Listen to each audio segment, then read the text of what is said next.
আচ্ছা ভাই একটু মাঝখানে ভালো হয়। আইটি মার্কেট অ্যাসোসিয়েশনের সাথে কথা বলেছি, পাশাপাশি আমরা থানাতেও কিন্তু রিপোর্ট করেছি যে এই কোম্পানি যেন কোনোভাবেই সম্পদ দিতে না পারে, বলাতে না পারে। তারা আমাদের আশ্বস্ত করেছেন এক গাড়ি পুলিশও থাকবেন এখানে, পাশাপাশি অ্যাসোসিয়েশন আমাদেরকে আশ্বাস দিয়েছেন যে কোম্পানি কোনোভাবে যাবে না, এবং কোম্পানির এক্সিকিউটিভ বডির মেম্বাররা তারাও আমাদেরকে বলেছেন যে তারা তাদের এখান থেকে যাওয়ার কোনো অভিপ্রায় নাই। তো আপনারা এই জায়গাটায় নিশ্চিত হতে পারেন যে কোম্পানি এই আইটি পার্ক ছেড়ে পলাচ্ছে না বা যাচ্ছে না, এবং সেই সুযোগটাও আমরা দিব না। পাশাপাশি আপনাদের যেই বেতন, বকেয়া বেতন, সেই বকেয়া বেতন আগামীকাল আপনারা বুঝে নেবেন আপনাদের অধিকারটা। কালকে অধিকার বুঝে নেওয়ার সময়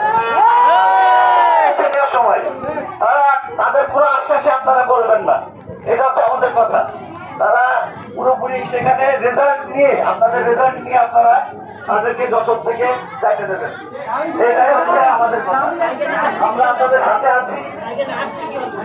যদি না আসে কালকে আসবে। কালকে আসবে, আর না আসলে আজকে আপনারা আইটি পার্ক ঘেরাও দিয়ে, আর আমরা থাকবো যশোরে